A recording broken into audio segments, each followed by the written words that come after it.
واغتسل وادع صدقا وامتثل، روها تلك العروق عل حزنا يضمحل. الحمد لله رب العالمين، والصلاة والسلام على خاتم المرسلين وعلى آله وأصحابه أجمعين.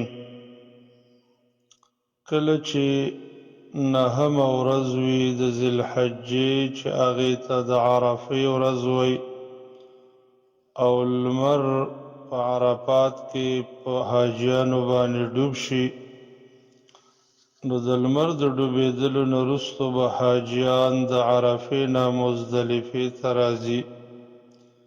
خو د راتګ ادب دا دی چې ډېر په آرام سره، ډېر په اطمینان سره او ډېر په وقار سره به راځي. لکه نبی کریم صلی الله علیه وسلم د حج واقعه چې جابر رضی الله عنه ذکر کوي، نو هغه فرمایي فلم یزل واقفا حتى غربت الشمس وذهبت الصفرة قليلا حتى غاب القرص وأردف أسامة خلفه ودفع رسول الله صلی الله علیه وسلم.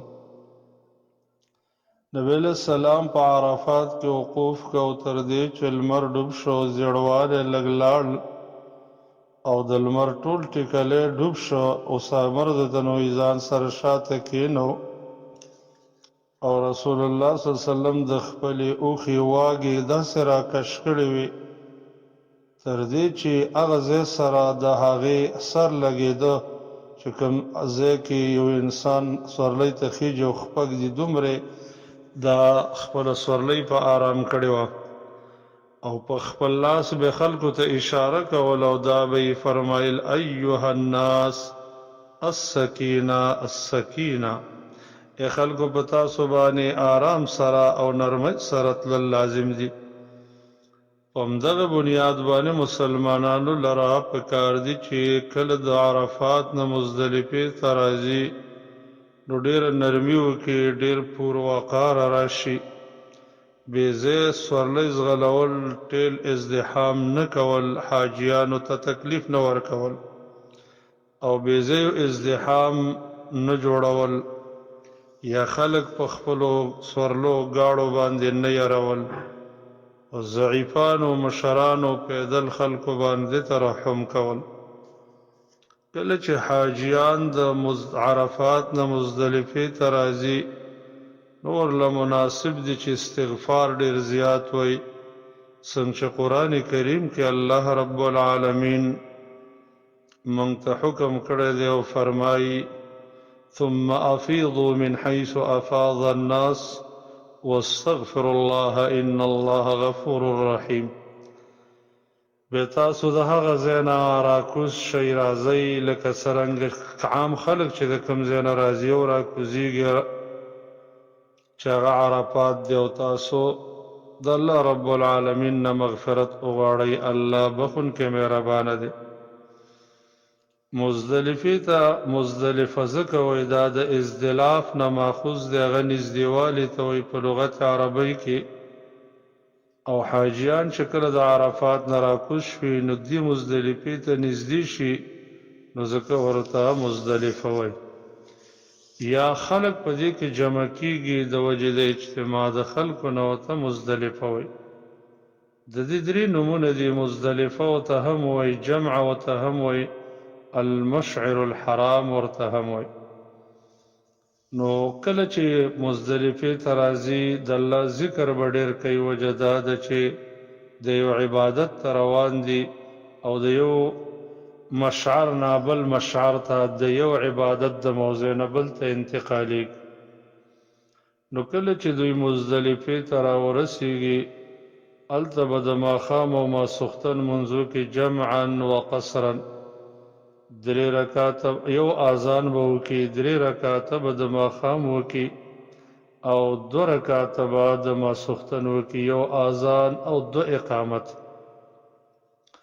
لکه دا په حدیث د جابر رضی الله تعالی عنه کې نقل ده، امام مسلم رحمه الله اوږد روایت نقل کړی دی، پای کې دا دی: حتى أتى المزدلفة فصلى بها المغرب والعشاء بأذان واحد وإقامتين.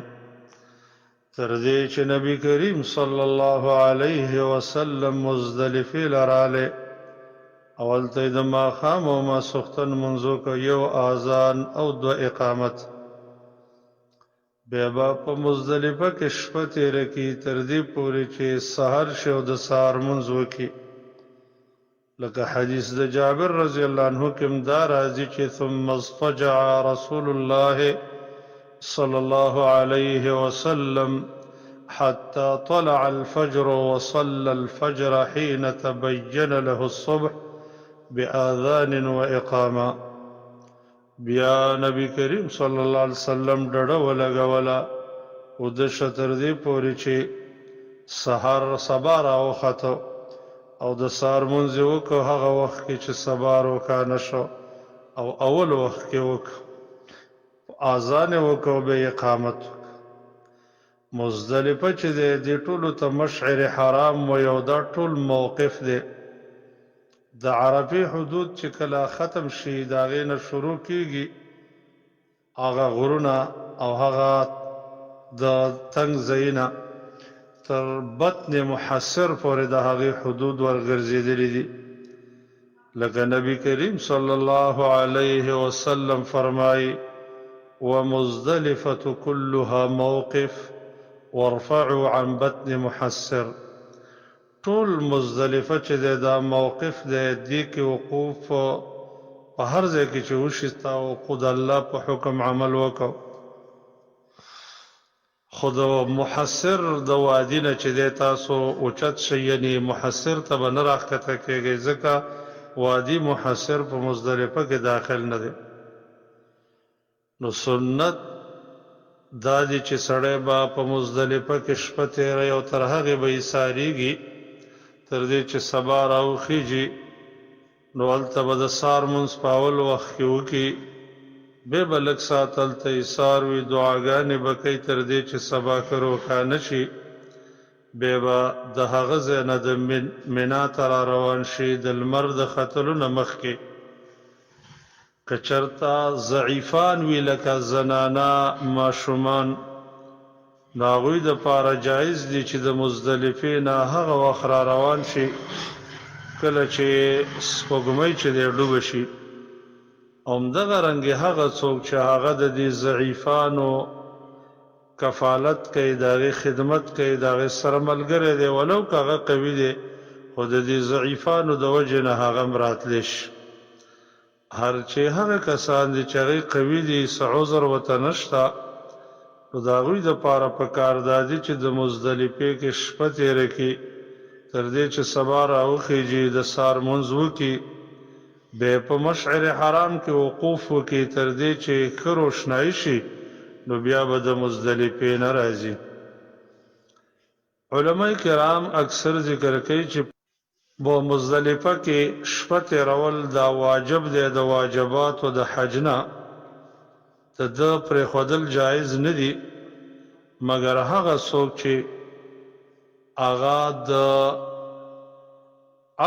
چې لا يجوز ترکه لمن اتى الیها قبل منتصف الليل، چې د شپې د نمایي نه مخکې ورته راورسېده، نو د هغې انسان لره پکې شپه تېرول ضرور دي. دې وجې نه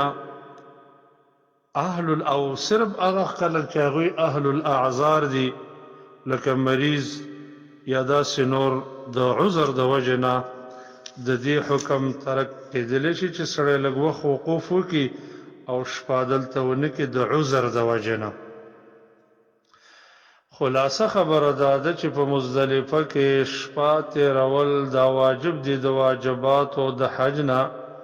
هغه چا دپاره پرېښودل جایز نه دي چې د شپې د نمایي نه مخکې ورته راورسېده، ځکه رسول الله صلی الله علیه وسلم په دې کې شپه تېره کړې وه او بیا یې دا فرمایلی و چې لتأخذوا عني مناسککم معنا د حج احکامات هغه واخلئ او هغه زده کړئ او هغه چا دپاره چې هغه اهل الاعذار وي نو هغوی دپاره رخصت دی چې هغوی د شپې د نمایي د شپې نه وروستو یا لمر چې کله دا سپوږمۍ چې کله ډوبه شي نو د هغه وخت نه ورته اجازت دی چې هغوی د مزدلفې نه مینا ته انتقال شي او په دې سره به د مزدلفې شپه په مشعر حرام کې انتها ته ورسیږي.